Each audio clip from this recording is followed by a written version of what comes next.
आमको आज्ञा कहीं घर खंडे दौना किसी जिते कागज पत्र पकड़े भी घर खंडे दौना आगे काटिकुटा दौन ककड़ा हाड़े भी गले भी काटी दौन किसी भी घर खंडे दौना किसी आम छुआ पिला धरिकी आम एमती दुख कष्ट भंगा कुड़ियारे बितुछि 14 प्राणी जीवन।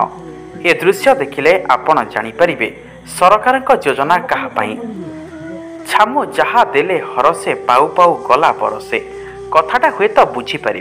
हाँ आज्ञा आमे कहूचु कहले हबनी निज आखिरे ए दृश्य देखिले जे कहीं नाई से बुझीजिव घटनाटी कौन। तेबे घटनाटी ढेंकानाल जिला कंकड़ाहाड़ ब्लॉक अंतर्गत गड़ पलाशुणी पंचायत गड़ पलाशुणी गाँवर मल्लिका बेहरार कथा। बयस 75 वर्ष हलानी। सरकार योजना यही परिवार पाई जे सते सात सपन पालटि जाइछि। एभली एक दुखद खबर शुणी से असहाय और गरीब परिवार पाखरे पहुंची भारतीय मानवाधिकार कमिशन कार्यरत सभापति तथा समाजसेवी दुखीबंधु विश्वाल और ब्लॉक संपादक तथा युव समाजसेवी रंजित कुमार साहू, ब्लॉक सभापति बिरंची साहू। परिवार कहिले 4 जन पुओ बोहू नाती नातुणी 2 बखरा घरे 14 जन चलती। 4 पुओ मूल करी परिवार चलांती आउ दिने खाइले दिने उपवास। वर्षा हेले घर भितर पानी और नाही नथिबा असुविधा भोगुचंती। एई ब्लॉक ऑफिस से ब्लॉक दौड़ी दौड़ी चप्पल छिंडी गलानी। केही किछि शुणुनाहांती खाली मिछ प्रतिश्रुति दे चलीछंती। सब कथा शुणी भारतीय मानवाधिकार सभापति जिला प्रशासन को सेमानक आवास योजना और अन्य सरकारी सुविधा कराई देबा पई निवेदन करिसंती। तेबे देखिबाको बाकी रहिला केबे सहायता मिलुछि। मना मल्लिका बेहरा गाँव पलाशुणी ढाका हाँ गड़ पलाशुणी घर ना कि दुआर ना आमको दिंतु घर आम जो अवस्था चलु देखी आसन देख कह कौन आमको किसी भी मिलूना कि खंटी कुरिया खंडे आम मिलून खाली बस्ता टाणिकी रहीचु आमको घर खंडे दियो आ कि ना तुमको प्रार्थना करके कहूँ तेरे हाकिम लोक तुम बड़ लोक तुम सब जहाँ आसिले भी गाँव बेला आमको करे दौना आम कागज पतर सब चोरिकी कुटकुटा कर पकई दौनी कंकड़ाहाड़ में आ कौन करूँ आज्ञा जब बुझे न बुझे आ कौन करूँ के भाग्य कथा। मो काबुली कुमार बेहरा ग्राम गड़ पलाशुणी जिला ढेंकानाल थाना परजग। तेणुक आमर भारी बहुत असुविधा घर खंडिए ना वर्षा हेले एत पा गलुची जगह शुआ तो छाड़ बसिया भी जगह टे मिलूनी। तेणुक पिंधा बारंडारे डिक्ची कड़े देकी बसुचु।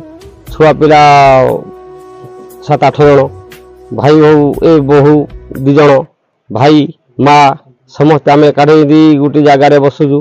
घर खंडिए ना गोटे बखरारे आम जमी गाई गुहाल आहरी हीन भाया चलुचु।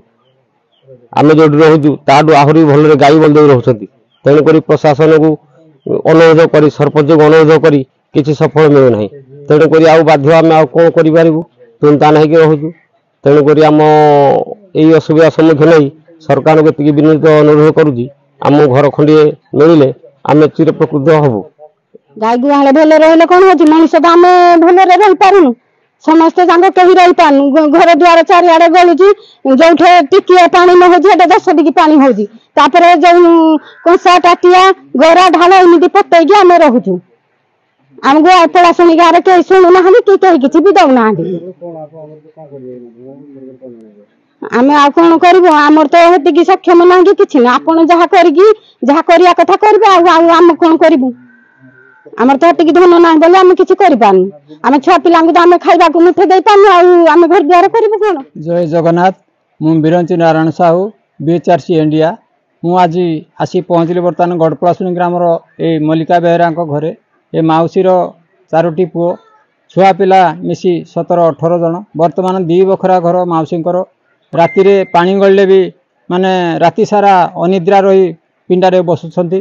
बर्तमान तांकर छुआ पिला पढ़ाई समस्ते बर्तमान सक्षम अच्छा पढ़ाऊँच किंतु पैसा अभाव माने भल स्कूल पढ़ाई किसी सुविधा ना। तेणुक बर्तमान आम BHRC इंडिया तरफ प्रशासन को अनुरोध करुछु बर्तमान ये मल्लिका बेहरा माउसींकर पुओ पुओ मान अंत्योदय एवं तांको पई आवास खंडे निहाती दिया जाऊ एवं छुआ पिला भल स्कूल रे किमती भलरे पढ़ी पारिबे सेति आम प्रशासन तरफ बर्तमान दृष्टि गोचर कर बर्तमान तांकु सुविधा करा जाऊ यह आम बीएचआरसी तरफ प्रशासन को अनुरोध। जय जगन्नाथ। मो ना विमल कुमार बेहरा ग्राम गड़पलाशुणी जिला ढेंकानाल आम गोटे परिवार एकाठे 3 भाई रोचु दुई जन बहु एवं पुतुरा झियारी मिसिकी 10-12 जन 3टी बखरार हेठे गेंजी गुंजा होगी रोचु तेणुक आम ब्लॉक कौन एटे जो सरपंच को बहुत थर देलुणी कागज घर पर कि आमको घर देवाक ना कि आमर घर आसुना तेणुक आम बहुत असुविधा चलुचु। रिपोर्ट प्राय खबर।